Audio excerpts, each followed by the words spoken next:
Awesome. All right, people are coming in now. Right. Hi, everybody. I'll give you just a minute to settle in. Hopefully you can hear me. I want to thank you for joining us today. My name is Samantha Hooker, and I'll be the moderator for today's Eval Cafe.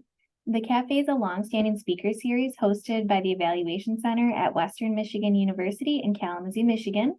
The goal of the series is to encourage a deeper dive into all things evaluation.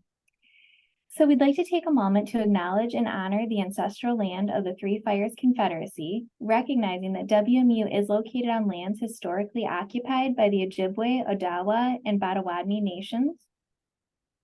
Today, we're excited to be joined by Mindelyn Anderson, founder and principal of Mirror Group. For more than 20 years, Dr. Anderson has researched social inequality and stratification, race and migration, education and social mobility, and health. She leads evaluation, learning, and strategy at Mirror Group. So today, if you have a question, you have a larger group, you can feel free to drop it into the Q&A area at any time during the presentation. You can also use the reaction button at the bottom of your screen to raise your hand during the Q&A portion. And I'll also make sure that we give the in-person attendees a chance to chime in as well. And with that, I'll hand it over to Dr. Anderson. Very nice. Well, thank you all so much for being here. I am zooming in from Washington, D.C., our nation's capital, but it's a pleasure to be in Western Michigan and wherever all of you are who are logging in for today. So thank you for joining me for CRREEE Makeover. So I know that that acronym is quite the mouthful, but that is culturally responsive and racially equitable engagement and evaluation. And so I just wanted to take some time to really honor my colleagues at MPHI, Michigan Public Health Institute. We have joined together for many years now, facilitating trainings with commissioners of evaluation, with practitioners of evaluation, with users of evaluation, and all sorts of folks with different relationships with evaluation around what does it really look like to practice in this way?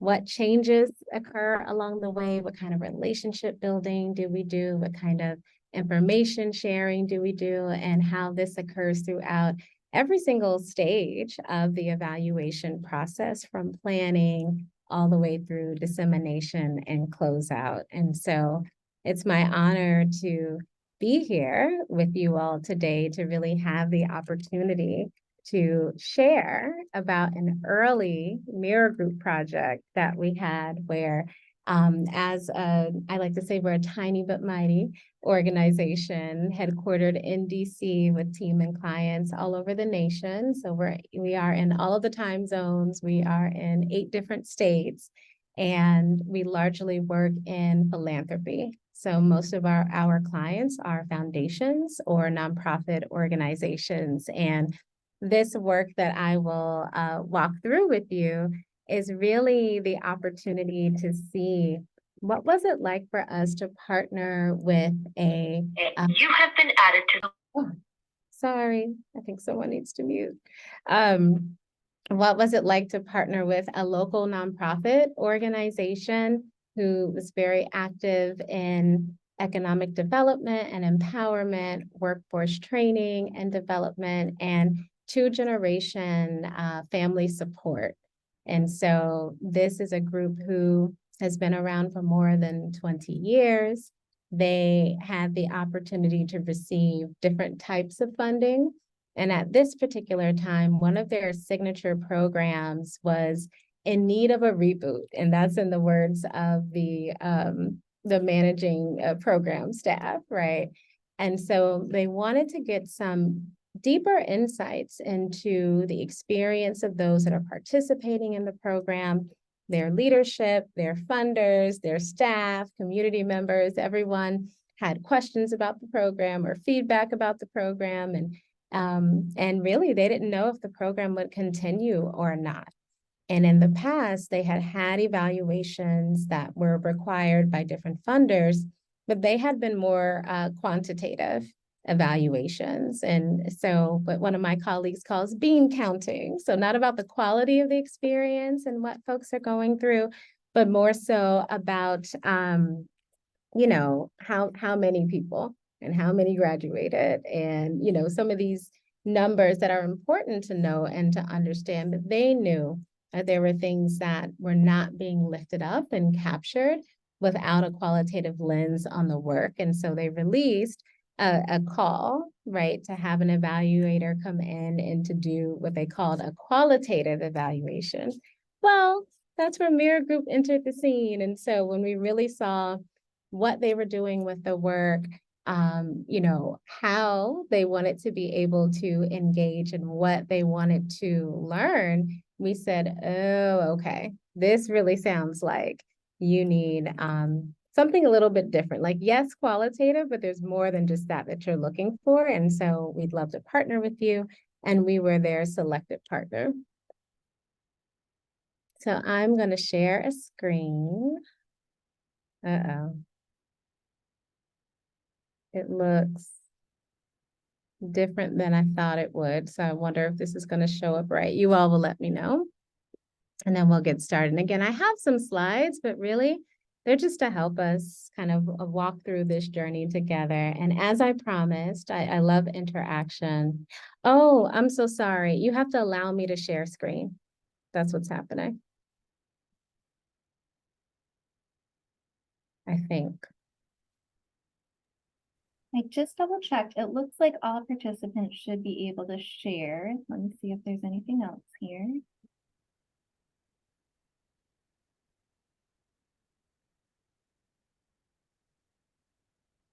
Okay, I just refreshed the setting. Did that help at all? Oh, I hope so. On my end, let me try again. And if not, sorry. Thank you everyone for bearing with us, the technical. I'll email the deck to you if it really won't allow me. So let me try again.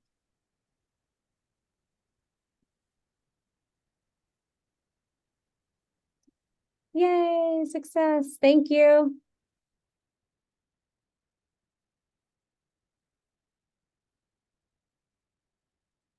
Can you all see my screen? All right, I see the head nods and thumbs up. So we will go on this journey together. So what I'll take you through is literally just kind of walking you through our process as a team and an organization with this opportunity. So we'll pause to ask questions, give comments along the way, all of that good stuff. So first at hand, we had the opportunity, right? And so the opportunity was to conduct a culturally responsive and racially equitable evaluation of a couple-focused social services program administered by an urban nonprofit. So all of the red print, I think, is very important. So like I said, their call initially stated that they needed a qualitative, or they were requiring or requesting a qualitative evaluation. But as we learned about the program, we learned about the organization, we do our kind of background, or what some folks might call landscape, you know, understanding of the evaluand. What we did was we proactively met with both the director of evaluation as well as the program officer, and they brought in the executive director. And we had the opportunity to really give them feedback about their call, to say, oh, this is excellent. You know, we asked questions, we learned more about what they desired. And so in that meeting, what we did was say, it sounds like a lot of what you really want to learn is from the perspective of those most impacted.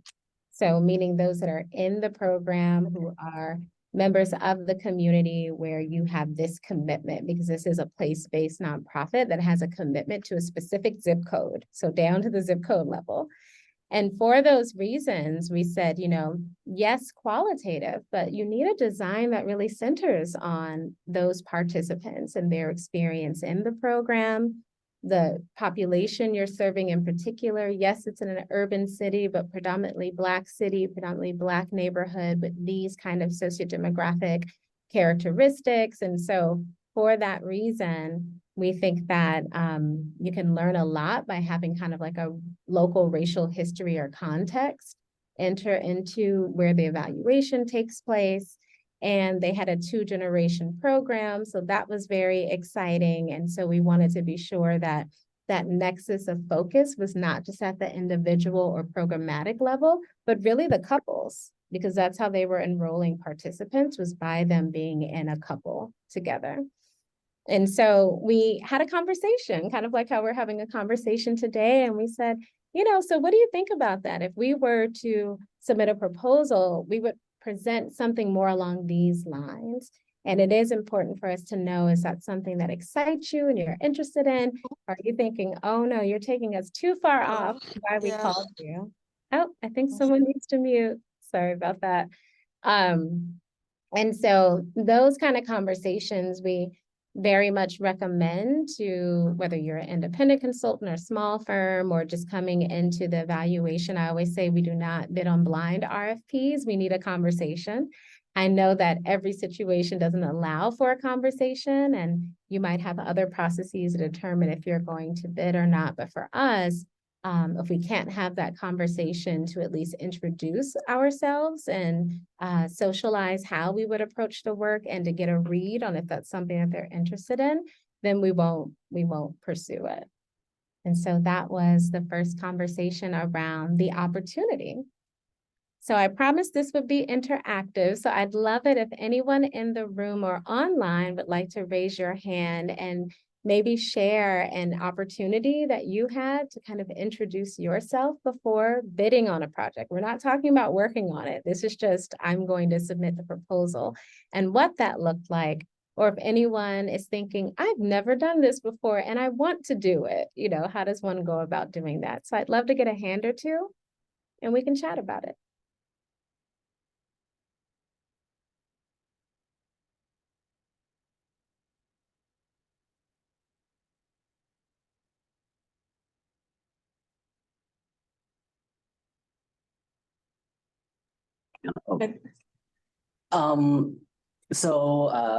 I'm working for the evaluation lab, and all of the stuff that I've been doing thus far is just exactly that, going around and introducing myself to nonprofit organizations and telling them a little bit about the lab, but also soliciting advice from them about how to run the lab or what they might need. And so right now, frankly, most of the work I have been doing is just based on trying to just both build relationships in general with community organizations, and then secondarily try to get some of them interested in potentially using the resources of the lab. Awesome. Thank you for sharing that. And was there something in the chat too? Hi, Mike. Oh, I'm so glad you're here. Can you unmute? Oh, I'm learning. I definitely am not at that point yet. So I'm just very appreciative of the topic and looking forward to listening. Oh, okay, awesome. Yes, and so, first step is just to ask for it. Like, I know that there was a time when I didn't know to ask for it, and now there's a time that I know to ask for it. So even knowing that you can send that email, you might get a no, but it's always great to first ask, right? And I don't ask for a ton of time. We say 25 minutes just to meet and greet, have the opportunity to introduce ourselves and how we would approach the work. So next up is the caveat. So the caveat, when they laid out this call for proposals, they really wanted someone to be a fly on the wall and to observe. And so I have this fun little comic here. OMG, the things I've heard. So the fly on the wall. I neglected to share. I'm a sociologist by training. That's what my PhD is in. And an undergrad, I also had a minor in anthropology. And so my first methodological training was in grounded theory and ethnography. And so I totally understand that spectrum from full immersion to fly on the wall and participant observation in the middle and everything in between. But really, when we review the subject matter and content of this program and what was included, it's everything from finances to romantic relationships to job to child rearing, just the topics that they would be discussing and going through together. We said, oh, whether you choose us or someone else, please do not pursue the fly on the wall. That is going to feel very much like under a microscope or in a lab, to have someone not of the community, not known to them, not a part of the program, and not a participant, to sit there and watch and take notes and watch and take notes. We're like, please don't do that. We don't think that that is a good way to pursue the work.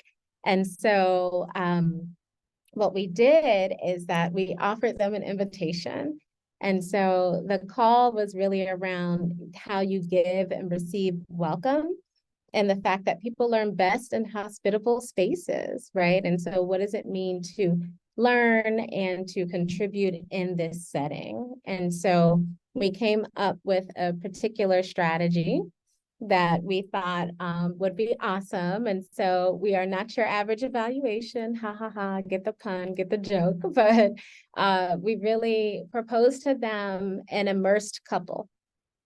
And so what that means is that the key points of contact for the evaluation, learning, insights, data collection, and participation would be a married couple who matches the same demographics as those that are going on through the program, rather than our team as the evaluators. And so we explained to them that a number of us come from academic background, former faculty, have taught research methods and training, and that we would scaffold them through evaluation capacity building with co-creation of the evaluation measurement, what we would capture and focus in on site, but have the couples do that rather than us be there. And so the good news is that with that idea, we really stress the value add, the ability for folks to really be able to speak their truth in a way that may not happen if you have a fly on the wall kind of observing. But we were also transparent and honest that there was an evaluation taking place, what that would look like, what would be included, the information we would share along the way. Myself and the married couple that I recruited to be the evaluation, to have the whole experience of the program and to collect the data and information. We met with everyone and they all agreed and said, yes, this will be a great opportunity. We're so happy that you're doing it in this way and in this approach. So that was our value add for the work. And so much of this, I started at the beginning, so we were chosen. And so much of this was really about thinking about, under the CRREEE lens. And again, I'll drop the link later, but MPHI Center for Culturally Responsive Engagement is headed up by Director Dr. Tracy Hilliard and her team. We're longtime collaborators and partners in the work. And so there is a white paper and a self-assessment. So I'll make sure to drop their center's link for you all to go to. But it has different dynamics and different content areas to really focus on as you are planning, engaging in, wrapping up evaluation and engagement. And one of them is really around diversity, right? Having diversity among your evaluation team. What does that mean to pause and consider personal awareness, cultural frameworks, assumptions, biases? And so there was some great joy in having the now client, because they said, yes, we want to pursue this with you, really fully bought into the value of having that diversity among the team and what that looked like. And so I know that oftentimes when we hear diversity, we think of race or we think of ethnicity, and that's important as well. But I can tell you, everyone involved in this project, in this program, we were all Black, right? And so we know that Black is not a monolith, but what does it look like for class distinctions? What does it mean to be from that particular city and that particular neighborhood versus an outsider? So many things that we really were able to ensure a diverse evaluation team and diverse evaluation perspectives along the way in the work, and to call out biases that we have that might frame what we experienced and what we saw.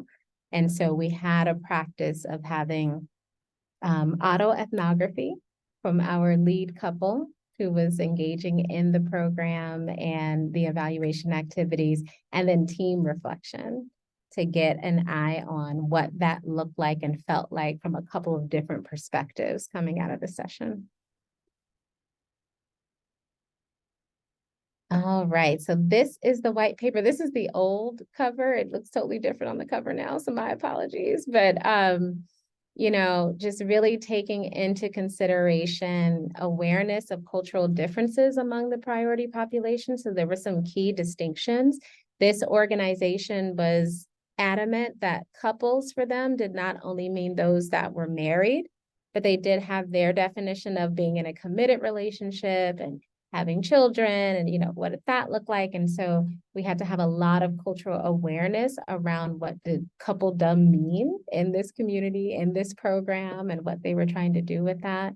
We had the opportunity to share our background and life experiences with one another. So all the folks there had school-age children. So even I came one time with 2 of my children, just like I'm a mom too, and here are the kids. And it wasn't one of those planned things where I was like, oh, I'm going to use the kids as props. Like, no, it was a real thing where I needed to bring my children with me, but they welcomed them and saw like, okay, yes, you too, are also a parent and you know what it's like to try to work and raise these kids and make sure their school is going okay and do all the things that you have in store together.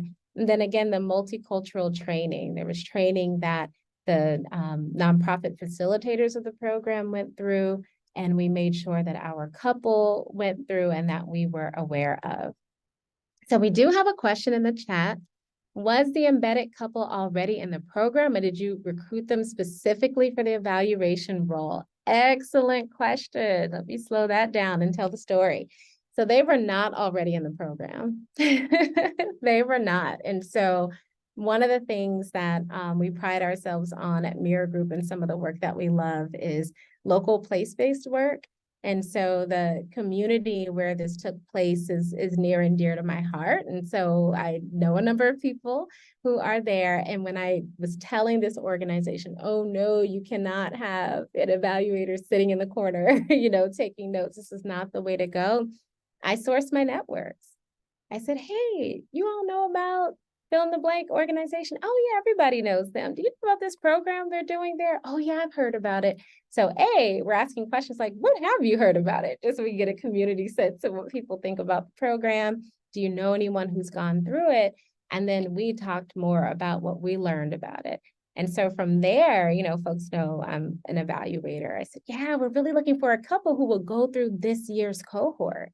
And we have some special tasks for them because the program is going under evaluation with our support. And there's some really deep insight we want to get. And I just know we can't get it the same way if I come with another Mirror Group colleague. Like, we really believe that another couple will be able to get great insights on what it feels like to go through the program, and then have the different, this couple was married, like spouses connect, right, with their counterparts and get some of those good insights.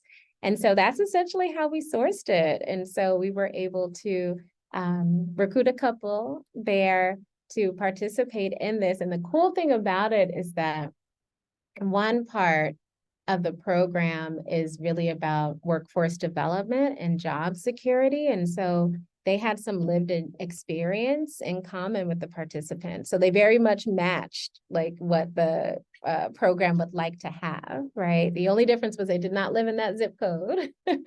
But other than that, they lived in the same city and had a lot of the same shared experience. And so what we did was really provide kind of background, wraparound support for the couple.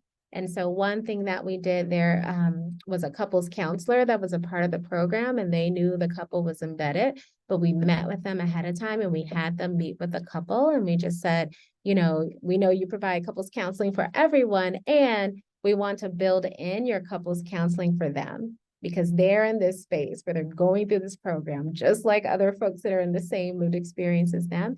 And they're also holding that lens of being the evaluator. And so there's some added dimensions to what they're doing. So we want to make sure they're supported throughout. And that was provided, which was really great. So thank you for that question. Any other questions at this time before I move on from anyone in the room or tuned in virtually? Hey, Mindelyn, I'm Eva. Just following up on that great description. Thank you so much. How did you notify the other participants in the program that this embedded couple was a part of it? For sure. So at Mirror Group, so much of what we do is relationship based. And so we have to make sure that we communicate on all the levels that are meaningful and that matter. And so first we were socializing it in the nonprofit organization. And so we met with the ED, the director of evaluation, the program manager, and the facilitators and the couples counselor, like all the resources to make sure that they all knew. Like there is an embedded couple in the group. We identified the embedded couple so you could know. We also let them know that they share the same kind of lived experience. And so they're going to come to you with questions that are legitimate questions as couples going through the program. And they're going to come to you with evaluation questions and like, we'll, be able to navigate as we know that. So we made sure they all knew.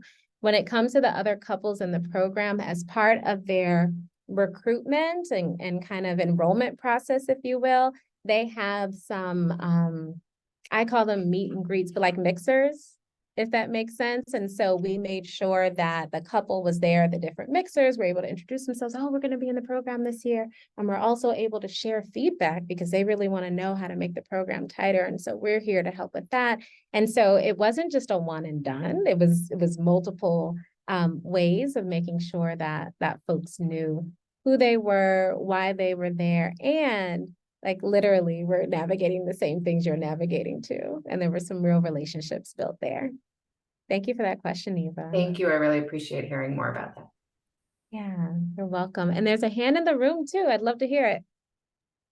Yes, please. My name is John. How do you uphold independence when those you embedded in the group are subject to contamination?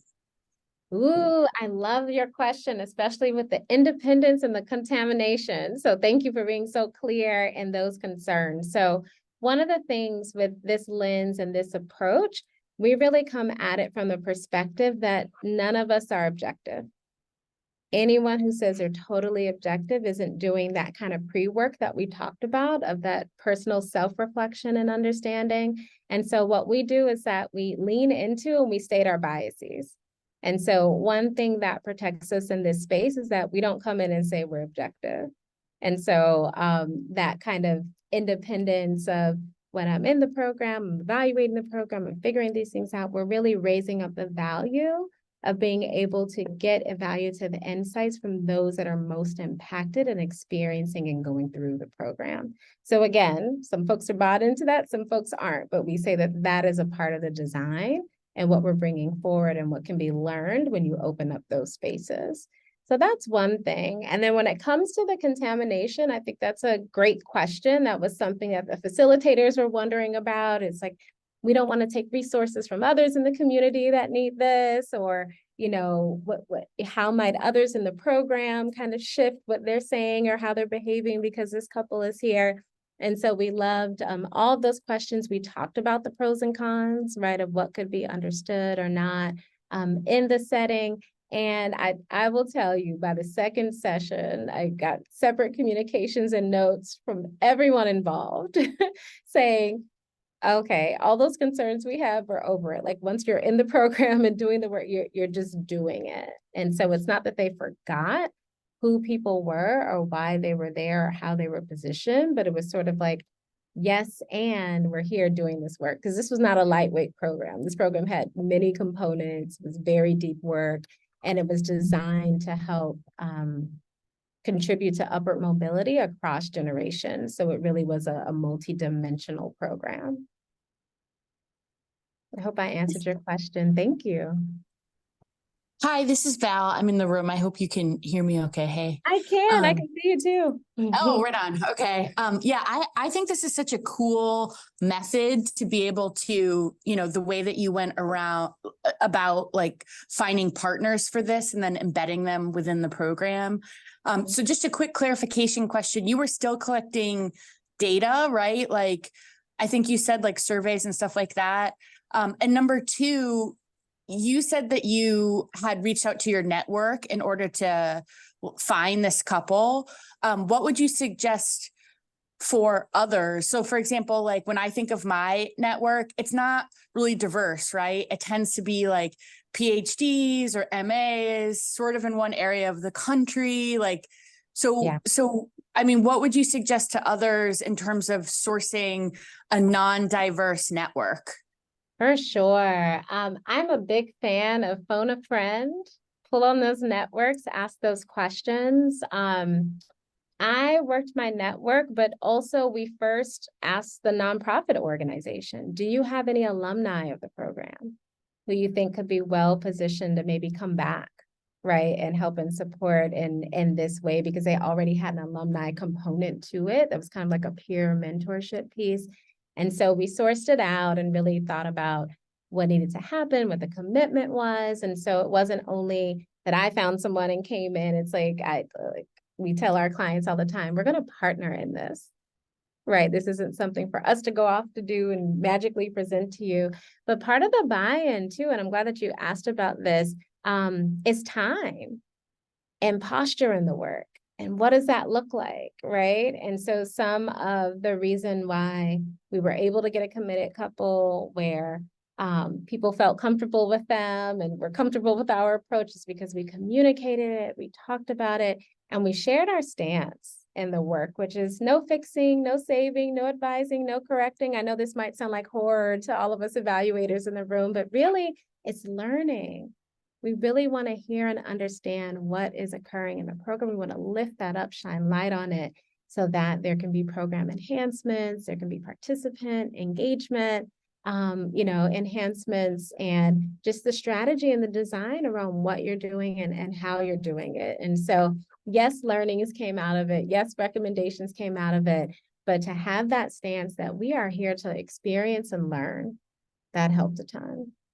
So I hope that's helpful. And yes, there were pulse surveys, there were one-to-one interviews, there were side in the hallway chats, like all that fun stuff along the way. And so that still occurred. And it's also a feature of the program. So even without an evaluation, they do interim feedback cycles, which we thought was phenomenal. And so those were other data sources that we had along the way. And we were adding in the kind of immersive component. I think there's a few things in the chat. I'm so sorry I missed this. Oh, Andrea, thank you so much. And yes, getting these resources out. Miles, hi Miles. I don't think we've met, but we both know Paul Elam. And so I've heard about you through Paul. Can you address the issue of the extent to which the experiences of a single couple that you selected reflect the experiences of other couples?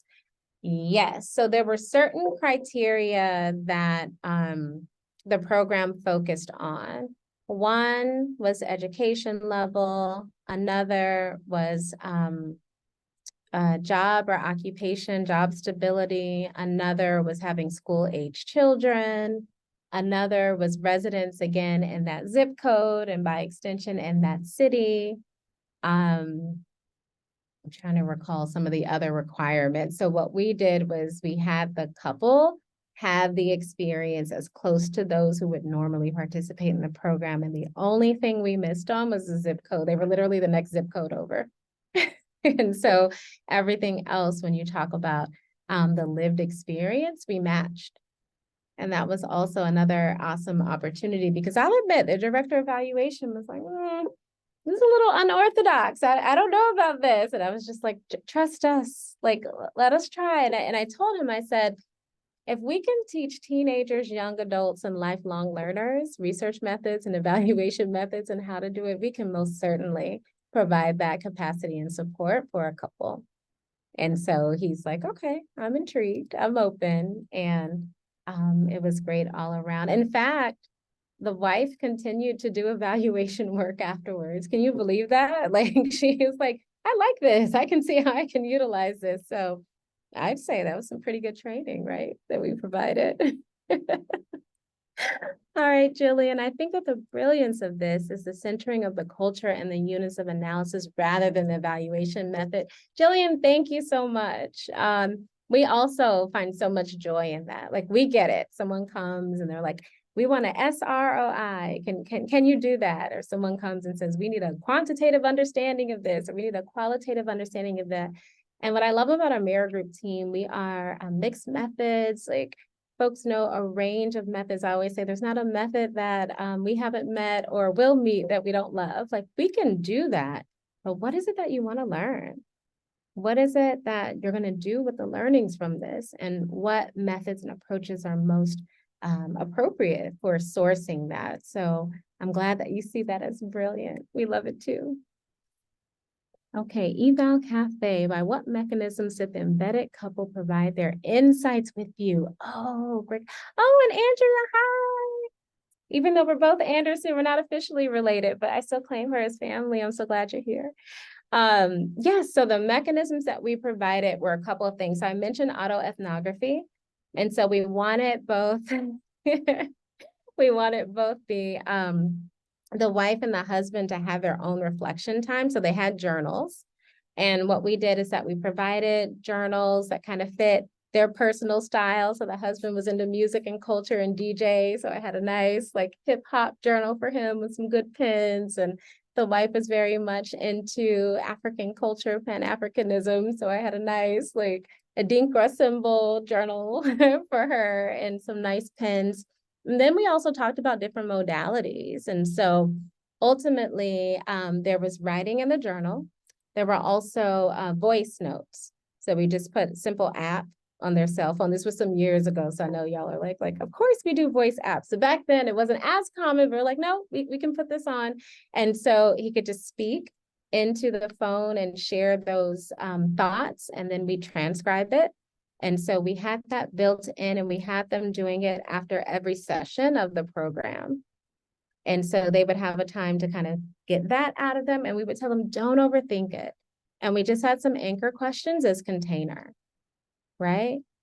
How are you feeling about today's session? Was there anything that was like an aha that stood out to you today? What was the rub? Like, we know there was some tension. What was the tension today? Where was it coming from? And what did that feel like? Like, just some basic things for them to unload. And then we gave them a couple of days, because when you immerse in a space, for any of you that use that kind of method, like, you need to pause and come down. And then we would meet and support them as a team and go over their reflections, what we're learning, how that aligns with the evaluation questions, what they want to learn, how they want to learn. And that helped us to say, go larger here, or zoom out, or go in deeper there, zoom in what we're listening for and learning. And then if there were any loose threads, like those of you that love a mystery novel or Scooby-Doo or anything in between, and it's like, what's that thing that's hanging out there? Is that a red herring, or is that really the culprit, right, who did the thing? We would take on our assignments, as we call it. So the wife might follow up with someone in the program in a particular way, or the husband might follow up, or someone from our team might follow up with the facilitator or the program director, say, hey, we were curious about. So it was very much a team effort, and I hope that's helpful. So inclusion is a huge part of our work, and I do see the chat, so I'll make sure I get to that too. Inclusion is so important. So you think about these decision makers and what are the adjustments and what might that look like. So there were really good insights coming from our embedded couple. And so we built in a feedback mechanism for them to be able to share those insights with our team. Like, okay, this is how we thought it would be really good. Like, what else can we do to help refine how we're approaching this? The beauty of it, we got a couple of new evaluation questions coming from them. Like, okay, I know we said we were answering these questions, but I can tell you, these are some elephants in the room. Okay, great. So we added those in. I already mentioned like the adjustment to how we were capturing the information and sharing. So the husband was like, oh, I'm not much of a writer. I don't want to write in the journal. I love the journal. I don't want to write my notes in the journal. I don't like to type. And I was like, well, what about talking? Like, oh yeah, I don't mind talking. We're like, okay, phone app, talking to this app, send us the file, we'll transcribe it. It's the same deal. And so just really having that inclusion as to where we focus, how we focus, who's a part of that process, was very key to adjust along the way. Andrea has a question. Did you find the couple slipped out of their role and into client mode? And did you have to coach them around this? Excellent question. Yes. those of us that immerse in space, I think we all have it. I know I have times that I'm like, team, pull me back, but I'm too close. But yes, there were those moments when things were felt in a particular way. And so the coaching that we did around it was to acknowledge the feeling and experience, to get those things down and document it, to have some space and time and come back to it and say, how is this integral to your own learning and understanding and experience as a couple? And how is this integral to the evaluation and the insights that's going to help reflect what people experience in the program and feedback? And so I'm not saying it's perfect, but that's a bit of what we could do around the coaching. And then again, we had the couples counselor as well. And so there were sensitive topics. Again, this talked about everything, finance, sex, like all the things. So things would come up and we were happy to have resources for them to lean on. So there was a large power shift, as many of you are noting in your questions and your curiosities and sharing your own practice in this, because this looks very different. This was not a funder saying, here, you have to commission evaluation and it has to do these things. And so the evaluation was required by the funder, but there was a lot of work that myself and the executive director did to come together in agreement and partnership and to socialize with the funder. You're going to get way more of the insights that you want to get if we can do it in this way. It looks different than what you originally had in mind, but here are the things you're going to learn and be able to feed back into the program if you get the community involved early and often. And that looks like an embedded couple, right? If you have an evaluation team that's well-versed to set the context of race and race-placed and racial history and to understand how that shapes even this program, this organization, and who's coming to the program. That's a value add. Right? How to surface some of the root causes of some of the struggles that folks are navigating and what the program and the center can do and what is bigger than that and requires a different type of work, maybe with a different body of work, right? To really acknowledge the historical legacies of structural racism in this segregated city and in this very much disinvested community where this nonprofit is committed. Right? What does it look like to employ culturally relevant tools to capture the information, to analyze the information and to share back, and how we empower, those on the ground at every step of it. So there was a big power shift for the nonprofit and their funder involved, but I'm grateful that they were there for it and said, okay, and would be honest, this makes me uncomfortable. I'm not sure, but okay, here we go. And so we did take some time with our team and with others to really introduce empowerment evaluation concepts to help them to understand like what the relationship would look like and feel like and how it may not be similar to relationships they have with evaluators in the past. And so, really leaning into community navigators to understand the priority population. We talked about that, use of team members with similar lived experience and just that level. Right? The evidence, the critical friend, right? Really having those cycles of reflection and action that I talked about, the community of learners as we came together to share what was coming up and what to do next and to have that reflective practice. So it was new for them, but we were grateful to have a framework and a model for them to read and look at and say, we're not just making this up as we go. And it really just captures what so many of us have been doing for a long time. And so when you have this process, when the going gets rough, turn to wonder. So like I said, there are some really tough times and these moments of belief or disbelief. I'm like, oh, this is challenging me today. And so we did make sure that for the married couple, they had a counterpart on our evaluation team that they could talk to one-to-one if and how they needed to. Like, I want to make sure this gets in the evaluation, but I don't know if I want my spouse to know this came from me. It was like, okay, let's have that conversation, but getting curious, turning to wonder, and having the opportunity to embed those findings. Trying to change my orientation here. Okay. So attention to equity. Who and what was changed or affected and how? Were there unintended changes or consequences because of the culture or the context? And so this is a lot of what we brought in to this organization's understanding of their program. Again, one of their signature programs, what that meant for the organization and how they would refine it sort of moving forward. So we definitely took time to build that evaluation capacity among our embedded couple, to build that evaluation capacity, enhance it, broaden it among the nonprofit staff and the foundation staff, and to really, you know, pay attention to the demand and supply and the structural barriers or enablers to do the work in this particular way. But yeah, we were pleased that we didn't get that pushback toward the end. The dough. So we always have to talk about the money. So to have a couple embedded in this way, they did have to increase their budget.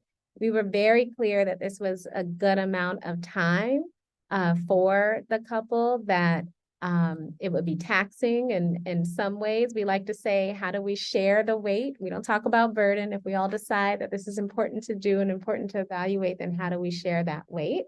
And so we had the opportunity to really show them, like, the real hours it would take for the couple. If the training is 90 minutes, it's not just 90 minutes for the couple. They're doing 3 times that. They're preparing for being there, they're being there, they're reflecting on it afterward and bringing it full circle. And so being able to show that, the funder was able to increase and the nonprofit was able to secure another funding source to make sure that the couple had a healthy stipend for their time in the program. The design, we talked about the autoethnography and how that enhanced the learnings and the insights. And the cool thing about it is that one of the facilitators, the facilitator trainers, and the program manager were like, we like this autoethnography. We could see how this could be so helpful for our own process. Like, can we have a self-reflexive process too? And we said, sure. And so we came up with some kind of like core questions that they could ask themselves and reflect back to themselves as they were updating the curriculum and the program. And so that was a really neat opportunity. I see a question coming in. To what extent was the program and evaluation inclusive, diversity, welcoming in terms of gender and sexual identities? This is an excellent question, and thank you so much for asking it. So for this program, they did not designate that the couples had to be heterosexual, but the couples were all heterosexual. And so they have inclusive marketing, they had inclusive recruitment process. For the particular round that we were there to evaluate, they didn't have any gender or sexual identities outside of a heterosexual couple. So thank you so much for that question. It was definitely something that came up as we were giving them their feedback and, you know, what does this look like kind of moving forward into your next iterations? So same deal with the data, right? Like, who has changed? What does that look like? We were so appreciative that we were able to lift up insights and share them at multiple levels. So it was not only insights for the couples counselor and the facilitator trainers and the program manager, but also for the organization when I think about their strategy and their offerings, for the funder as they're thinking about their funding strategy and what can be you know, catalyzed through this work. And so that is how we presented at the end. And so we had rolling recommendations and highlights, as well as walkthrough and presentations in different ways, some interactive, the executive brief, the full report. Like, we did it in all the formats that worked well for the community. The best part, though, was presenting back to the couples who had gone through the program. So they always end with a celebration. And we were so honored when they invited us to be a part of the celebration to share learnings and how the program was considering integrating that into the next phase. And so that was a joyous occasion. That's the dissemination piece, right? And having to communicate those insights and findings to, again, funder, foundation program officer, executive director of nonprofit, all those different partners that we just shared, and making sure the format really worked for them. And so we say the solution is simple or not simple, but the invitation is to bring your whole self to work. If we felt boxed in by they're looking for a qualitative evaluation, so that's the only thing we can present. If we felt boxed in by I can't pull on my full identity as a person that has a real love for this city and networks in this city who can help to like bring resources to make sure this evaluation is done well. If the couples in the program, right, didn't feel comfortable with it, but you bring your whole self to the work and we're just constantly surprised about all the goodness that can come out of it. So this gives us 5 minutes for any additional questions, but thank you all so much just for being here, for sharing in community about this work, for asking your questions along the way. We love to stay connected. And so if you have any particular questions around methodology or things of that nature, you can email us at our general email address. I'm on LinkedIn. That's always a great way to share resources and connect. And I'm a colleague and around in this work. So I know some of you, and I'm happy to get to know others of you. But before we close out, if there are any lingering questions or comments, I'd love to hear them. Ooh, Nathan, any tips for how to successfully get that conversation with an org submitting an RFP? Nathan, I always love your questions. You know this. All right. One bit, this came from a peer mentor. So we have an intake form at Mirror Group. And so when colleagues reach out and say, hey, we have this RFP, we really like you to take a look at it. We say, thank you so much for this. We provide a little bit of information why we might be interested. And we say, can you take 5 to 8 minutes to complete this brief intake form? And so that's one way that we get to get some additional grounding information for our team to consider if this is something that we want to engage with. And as you can imagine, some folks say, yeah, I'll do that. Others say, all the information's in the RFP. Not a surprise, but the folks that say all the information's in the RFP, we don't move it forward. Because again, this is the beginning of us starting that relationship, right? So that's one way. And then again, I mentioned that meet and greet. And so some have bidders conferences or webinar, open call, and we honor that because we know not everyone has the time for the 25 minutes. There's still a good deal of folks that don't have those already built in. And so we just decided to design our own little mini one. And we say, 25 minutes just to meet and greet and chat and ask some clarifying questions. And again, some folks opt into that and say, okay, here's my Calendly or here's my scheduler, and we can get that together. And some folks are like, no, we had the bidders conference. You can check out the video here, or you can do this thing here. And again, we make our decisions about whether to move forward or not. But ask and you shall receive, Nathan, one way or the other, whether it's a yes or a no, but definitely ask. It's great for relationship building. Sometimes we find the opportunity isn't for us, but we say, ooh, you should reach out to these other folks, right? So it's just a good time to just be in community with one another, whether or not you end up pursuing that opportunity. Any other lingering questions?